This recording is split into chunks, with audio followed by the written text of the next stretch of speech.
ಎಲ್ಲರಿಗೂ ನಮಸ್ಕಾರ. Welcome back to my channel. So ಬನ್ನಿ ಇವತ್ತು ಅನ್ನಕ್ಕಾಗ್ಬೋದು, ಮುದ್ದೆ ಜೊತೆ ಅಥವಾ ಒಂದು ಇಡ್ಲಿ ಜೊತೆ ಕೂಡ ತುಂಬಾ ರುಚಿಯಾಗಿರ್ತಕ್ಕಂಥ ಓಳು ಬದನೆ ಹುಳಿಯನ್ನು ಮಾಡೋ ವಿಧಾನ ಹೇಗೆ ಅಂತ ತಿಳ್ಕೊಳ್ಳೋಣ. ಸೊ ಅದಕ್ಕೆ ಬೇಕಾಗಿರ್ತಕ್ಕಂಥ ಇಂಗ್ರೀಡಿಯೆಂಟ್ಸ್ನ ನಾನಿಲ್ಲಿ ತೆಗೆದುಕೊಂಡಿದ್ದೀನಿ.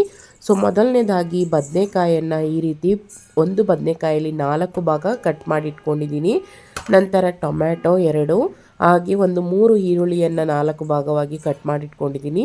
ಹಾಗೆ ಹುಣಸೆಹಣ್ಣನ್ನು ನೆನೆ ಇಟ್ಕೊಂಡಿದ್ದೀನಿ. ಅನಂತರ ತೆಂಗಿನ ತುರಿ ಹಾಗೂ ಮಸಾಲೆಗೆ ಮಸಾಲೆ ಮಾಡ್ಕೊಳ್ಳೋದಕ್ಕೆ 1 ಟೇಬಲ್ ಸ್ಪೂನ್ ಆಗುವಷ್ಟು ಧನಿಯಾ ಹಾಗೂ ಜೀರಿಗೆ, ಸಾಸಿವೆ, ಮೆಂತ್ಯ ಹಾಗೂ ಬ್ಯಾಡಗಿ ಮೆಣಸಿನ್ಕಾಯಿ ಹಾಗೂ ಖಾರದ ಮೆಣಸಿನ್ಕಾಯಿ ಹಾಗೂ ಒಗ್ಗರಣೆಗೆ ಕರ್ಬೇವಿನ ಸೊಪ್ಪು, ಸಾಸಿವೆ, ಮೆಣಸಿನ್ಕಾಯಿ ಮುರಿದಿಟ್ಕೊಂಡಿದ್ದೀನಿ. ನಂತರ ಒಂದು 3 ಹೆಸರು ಬೆಳ್ಳುಳ್ಳಿಯನ್ನು ಜಜ್ಜಿಟ್ಕೊಂಡಿದ್ದೀನಿ.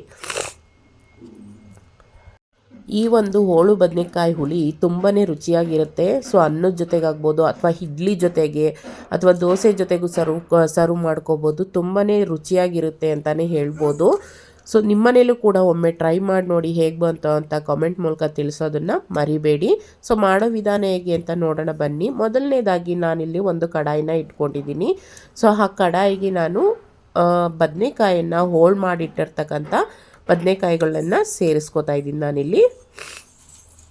ಸೊ ಎಲ್ಲ ಬದನೆಕಾಯಿಗಳನ್ನೂ ಸೇರಿಸ್ಕೊಂಡು ಇದಕ್ಕೆ ಟೊಮ್ಯಾಟೊ ಮತ್ತು ಈರುಳ್ಳಿಯನ್ನು ಸೇರಿಸ್ಕೋಬೇಕಾಗುತ್ತೆ.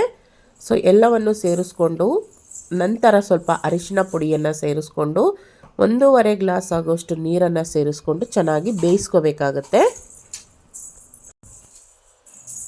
ಸೊ ನೀರನ್ನು ಸೇರಿಸ್ಕೊತಾ ಇದ್ದೀನಿ.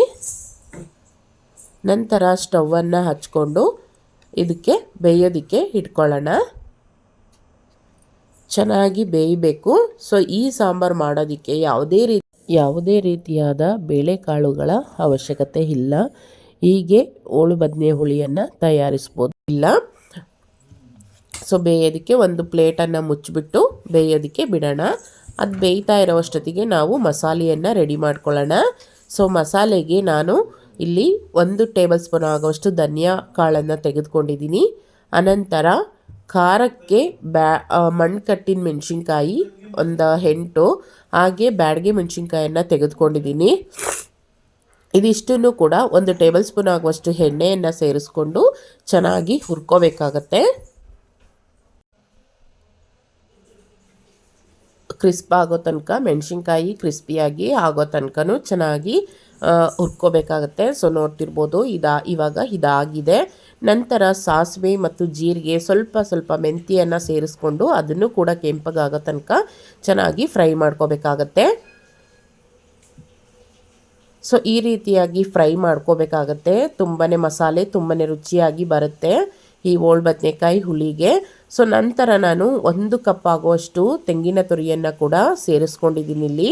ಸೊ ತೆಂಗಿನ ತುರಿ ಸ್ವಲ್ಪ ಬಾಡೋವರೆಗೂ ಚೆನ್ನಾಗಿ ಫ್ರೈ ಮಾಡ್ಕೋಬೇಕು. ಸೊ ಹಸಿ ಕಾಯಿ ಹಾಕೋದ್ರಿಂದಾಗಿ ಅದು ಫ್ಲೇವರ್ ಅಷ್ಟು ಚೆನ್ನಾಗಿರೋದಿಲ್ಲ. ಸೊ ಅದಕ್ಕೋಸ್ಕರ ಸ್ವಲ್ಪ ಬಾಡಿಸ್ಕೋಬೇಕಾಗತ್ತೆ. ನಂತರ ಇದಾಗಿದೆ. ನಂತರ ಒಂದು ಮಿಕ್ಸಿ ಜಾರನ್ನು ತೆಗೆದುಕೊಂಡಿದ್ದೀನಿ. ಸೊ ಮಸಾಲೆಯನ್ನು ಹುರಿದಿರ್ತಕ್ಕಂಥ ಮಸಾಲೆಯನ್ನು ಮಿಕ್ಸಿ ಜಾರ್ಗೆ ಸೇರಿಸ್ಕೋಬೇಕಾಗತ್ತೆ. ಸೊ ಇಷ್ಟು ಮಸಾಲೆಯನ್ನು ಸೇರಿಸ್ಕೊಂಡು ಸ್ವಲ್ಪ ಹುಣಸೆ ಹಣ್ಣನ್ನು ಸೇರಿಸ್ಕೊತಾ ಇದ್ದೀನಿ. ಸೊ ಇಷ್ಟನ್ನು ಕೂಡ ಚೆನ್ನಾಗಿ ರುಬ್ಕೊಬರ್ಬೇಕಾಗುತ್ತೆ. ಸೊ ನೋಡ್ತಿರ್ಬೋದು ಈ ರೀತಿಯಾಗಿ ಮಸಾಲೆಯನ್ನು ತಯಾರು ಮಾಡಿಟ್ಕೊಂಡಿದ್ದೀನಿ. ಸೊ ಇವಾಗ ಬದನೆಕಾಯಿ ಬೆಂದಿದೆಯಾ ಇಲ್ವಾ ಅಂತ ನೋಡೋಣ. ಸೊ ನೋಡ್ತಿರ್ಬೋದು ಈ ರೀತಿಯಾಗಿ ಚೆನ್ನಾಗಿ ಬದನೆಕಾಯಿ, ಟೊಮ್ಯಾಟೊ, ಈರುಳ್ಳಿ ಕೂಡ ಚೆನ್ನಾಗಿ ಬೆಂದಿದೆ. ಸೊ ಇದಕ್ಕೆ ನಾನು ಉಪ್ಪನ್ನು ಸೇರಿಸ್ಕೊಂಡಿರಲಿಲ್ಲ ಆವಾಗಲೇ. ಸೊ ಇವಾಗ ಉಪ್ಪನ್ನು ಸೇರಿಸ್ಕೊತಾ ಇದ್ದೀನಿ.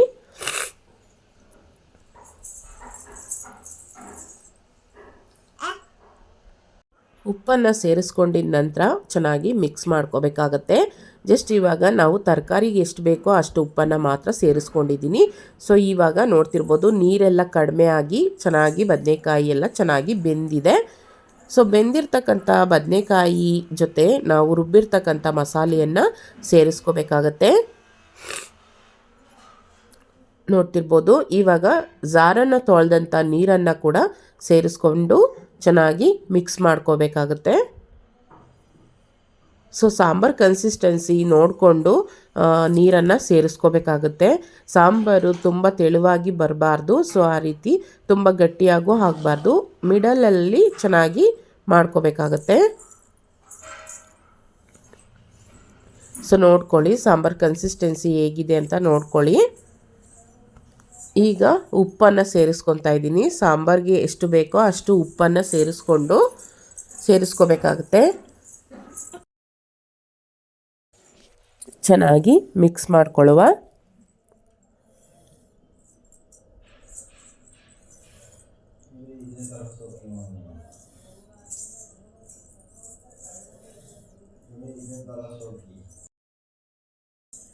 ನಂತರ ಸ್ವಲ್ಪ ರುಚಿಗೆ ಸ್ವಲ್ಪ ಬೆಲ್ಲವನ್ನು ಕೂಡ ಸೇರಿಸ್ಕೊತಾ ಇದ್ದೀನಿ. ಸೊ ಬೆಲ್ಲ ಹಾಕೋದ್ರಿಂದಾಗಿ ಒಂದು ಎಕ್ಸ್ಟ್ರಾ ಫ್ಲೇವರು ಮತ್ತು ಒಂದು ಒಳ್ಳೆ ರುಚಿ ಬರುತ್ತೆ ಅಂತಲೇ ಹೇಳ್ಬೋದು. ಸೊ ಬೆಲ್ಲ ಹಾಕಿದ ನಂತರ ಚೆನ್ನಾಗಿ ಕುದಿಸ್ಕೊಳ್ಳೋಣ.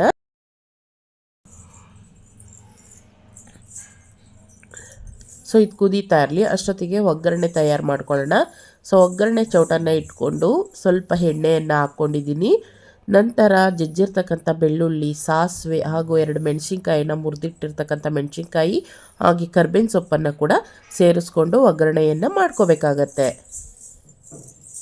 ನಂತರ ಒಗ್ಗರಣೆಯನ್ನು ಮಾಡ್ಕೊತಾ ಇದ್ದೀವಲ್ವ, ಸೊ ಅದಕ್ಕೆ ಸ್ವಲ್ಪ ಹಿಂಗನ್ನು ಕೂಡ ಸೇರಿಸ್ಕೋಬೇಕಾಗುತ್ತೆ.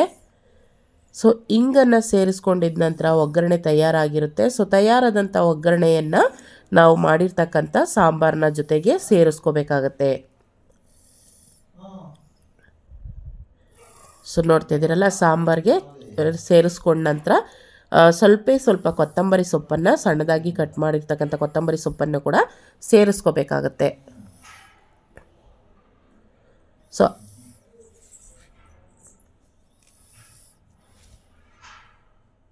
ನೋಡ್ತಿರ್ಬೋದು, ಒಂದೊಳ್ಳೆ ಫ್ಲೇವರ್ ಬರುತ್ತೆ, ತುಂಬಾ ಚೆನ್ನಾಗಿರುತ್ತೆ ಸಾಂಬಾರು, ಓಳು ಬದನೆ ಸಾಂಬಾರು. ಸೊ ನೋಡ್ತಿರ್ಬೋದು, ಕೊತ್ತಂಬರಿ ಸೊಪ್ಪನ್ನು ಹಾಕ್ಕೊಂಡು ಗ್ಯಾಸನ್ನು ಆಫ್ ಮಾಡ್ಕೊತೀನಿ.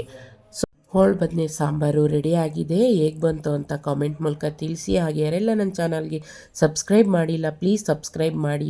ಈ ವಿಡಿಯೋದಲ್ಲಿ ಹೋಗಿ ಮುಂದಿನ ವಿಡಿಯೋದಲ್ಲಿ ಬರ್ತೀನಿ ಅಂತ ಎಲ್ಲರಿಗೂ ಟಾಟಾ, ಟೇಕ್ ಕೇರ್, ಬಾಯ್ ಬಾಯ್.